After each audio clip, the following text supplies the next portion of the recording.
You prepare the solid foods according to their current age. So, for example, at 6 months, the way you introduce foods to your baby may look different or should look different than when they're 9, 12, 18 months, etc. Hello, and welcome to Partners Beyond Parenthood, the podcast that helps new parents thrive without losing themselves. My name is Saba Bazuner, and my mission is to help new parents gain clarity on what their priorities and needs are. Today's episode is going to be talking about my journey of baby-led weaning, how it started, why we chose this method, and where we're at today in our journey of baby-led weaning. Now, you might be close to the 6-month milestone when you are thinking about what method you're going to use, whether it be purees or baby-led weaning, or even a mixture. Some people start at 4 months, and when you start will depend on many factors. Always listen to your pediatrician. But in general, for baby-led weaning, they say to start at 6 months because they need to be able to sit up unaided to be able to start with this method of weaning, which usually happens around this time. Both methods have their pros and cons, as many things in life, and your choice of one or the other will largely depend on your lifestyle and what makes most sense for you. It has been very common to use the puree approach first. That's a very classic method which your parents and many people you know probably used and many still use today. Whereas from what I know, baby-led weaning has been around for about 15, nearly 20 years or so. A big pro of purees is that you can see how much your baby is eating. It also allows you to offer different flavors where you don't have to worry about your baby choking, and it also introduces them to different textures. Purees can be either the ones that you buy ready-made at a store. There's a variety of brands worldwide. Or you can prepare them yourself by boiling, cooking, etc., and then blending it all together. So you can also decide the variety that your baby will be exposed to if you do that. And just like anything, the approach with only purees does also have its cons. It can be expensive or time-consuming depending on whether you buy the food or prepare it yourself. It is also said that it can delay the development or motor skills and encourage passive eating. Time is also limited since your baby will eventually have to start solids one day. It is also said that you may actually overfeed your child, and it may lead to more picky eating. That's a lot of mays, though. Now, on the flip side, you have baby-led weaning. This is when you introduce solid foods to your baby from the very beginning, so around the 6-month mark, when they can sit up properly, unaided, which is one of the first indicators that they are, in fact, ready for solid foods. You prepare the solid foods according to their current age. So, for example, at 6 months, the way you introduce foods to your baby may look different or should look different than when they're 9, 12, 18 months, etc. One of the big benefits of baby-led weaning is that it gives your baby freedom. It gives them freedom to play with the food and use their senses to really understand what they have in their hand and in their mouth. So the textures and flavors, even smells. And it also helps develop their motor skills from an early age onwards as they start learning the coordination between picking up foods with their hands, then their fingers, and finally bringing it toward their mouth. It also fosters early development of skills such as chewing and coordination, which they generally need to learn early on. It also puts them in control of actually consuming what is on their plate. So in theory, this doesn't lead to overeating or being overfed because you think they actually need to eat more than they perhaps actually do. This is often a fine line, though, because you can easily get worried they are not eating enough, which was definitely the case for me. Another great pro is that you can essentially prepare foods that you would for yourself, your family, and give them some on the side. They can be part of the family meal, which is also very nice if time allows. Them being able to see you eat enables them to learn fairly quickly how to do it themselves, as you are essentially demonstrating during the meals you do have together. A big con of baby-led weaning is that it gets messy. Very, very messy. So if this is something that you have issues with, then you may not want to go down this journey of baby-led weaning. It is likely going to end up all over the floor, carpet, high chair, potentially their hair, body, everything. And it can also take quite a bit of time for them to complete a meal, as their initial desire is to explore the food more with their hands than actually putting it in their mouth and chewing and eating. This, of course, depends on your baby and their appetite, though. Ultimately, if you don't have the time or someone to sit down for a full meal with your baby, then this may not be for you. Which leads me to the next point. Is one better than the other? I think this is a very difficult question and possibly not the right one to ask, as it really is just up to what works for you and your family. There's definitely no right or wrong answer. You have to decide what works best for you, your lifestyle.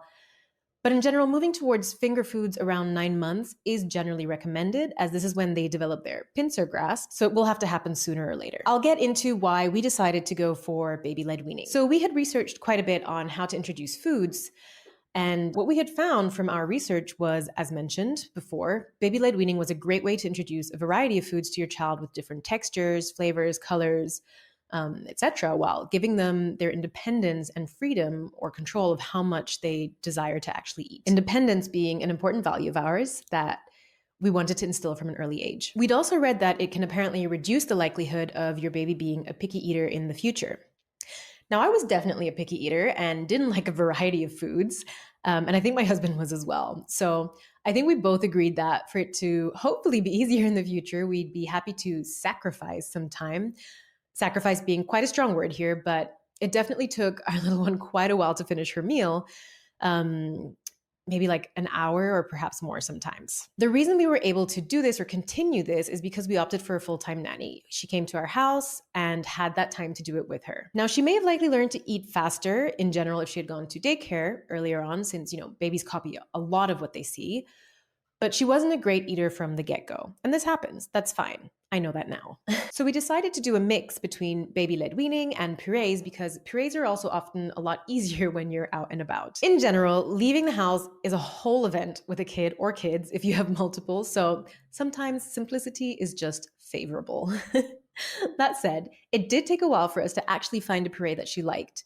We personally did not prepare the purees at home. We bought some in the store, and at the beginning, we don't know if it was the brand or if it was just an entirely new texture other than breast milk, but she despised it. It actually took her about 11 to 12 months for her to actually start eating properly. And by this, I mean eating slightly larger quantities, which leads to the next concern, or a common concern, which is them getting anemia. And I definitely was concerned. It's funny because the pediatricians ask how their weaning is going, and I'd say, well, she had a quarter of a cherry tomato, and they'd say, great, because, breast milk is the primary source of nutrition until they're 12 months, but you're also told that there's a depletion of vitamin D from around 6 months, so you're kind of getting mixed messages, and it's just all a little confusing when you really just don't know. So when we went to the pediatrician, they actually had to give her extra iron because they suspected she may have anemia. What I didn't know before is that anemia actually suppresses their appetite and therefore makes them not such great eaters or have such an appetite, which perhaps also led her to taking longer to actually eat. So to be on the safe side, we gave her iron supplements. And soon after that, surprise, surprise, she started eating better. Anyways, back to eating solids. There are some really great apps, tools, and general resources that provide guidelines to help you throughout the baby-led weaning journey, if that's what you choose. I stumbled across the account Solid Starts on Instagram, saw that a bunch of my fellow mom friends were following this page as well. So I decided to take a look into it further and then actually proceeded to go ahead and buy some of their guides, which give you a variety of choices, of recipes, and also how you can introduce food safely to your little one. I'm honestly so grateful for this app, Solid Starts, and the guides and recipes that they have. I used quite a lot from the first 100 days, which also gave me an idea of how to prepare wholesome meals for my little one, balancing proteins, vegetables, vitamins, nutrients in general, and other things that you'd have to think about. It made me also buy foods that I generally don't actually like myself. As I mentioned before, I am a bit of a picky eater. I've gotten better, but there are still some things I don't like beetroot. My daughter absolutely loves it, but you couldn't pay me to eat it. I feel like I'm eating the earth. Wet earth, which sounds even worse. Anyway, one of my biggest concerns with baby-led weaning was the risk of choking. My husband and I did actually do an infant CPR course when she was born, which was helpful. And the Solid Starts app or their program gives access to steps you can take in case it should happen. And you can always watch a ton of YouTube videos to get an idea of how to handle it as well. Contrary to popular belief, or what I've seen my in-laws do, is to just grab food from the baby's mouth if they think they're choking, which is actually more dangerous because it can push the food further down their throat, leading to a higher risk of them choking. Now, that was one of my biggest fears with baby-led weaning. And obviously, you are supposed to remain calm, and gagging is a very, very big thing when they first start putting bigger chunks of food in their mouth. It's a natural reflex to avoid choking. So it's sometimes hard to tell the difference and keep calm, because that is what you should do. That was one thing I really had to try and train myself to do is remain calm. And, if that's something that really does concern you, then you may want to reconsider and start with purees, or just train yourself to stay calm. Thankfully, she has never choked, and I do know that I am prepared to handle it, as is my husband. We've also shared resources with all our caretakers, nanny or family, to know what to do in those instances. So we felt very comfortable using the baby-led weaning approach with our daughter, even when we weren't present. I can also now happily say that she is a great eater. She loves her veggies and a great variety of foods, and has also sped up in how long it takes her to eat. So overall, yes, I'm very grateful that we went with primarily the baby-led weaning approach, but also mixed with purees. But the method you choose, be it baby-led weaning, like I mentioned, purees, or a combo, you just have to make sure that it works for you, your family, your lifestyle, and know that there is no right or wrong. It's just what feels best for you, but you will, of course, have to change to solids eventually.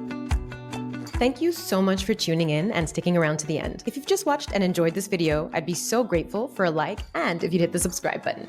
With your support, I'll be able to invite bigger guests and provide more value. If you're listening to the audio only, make sure to follow this podcast to get tips on parenting and partnership and hear inspiring stories from other parents as well.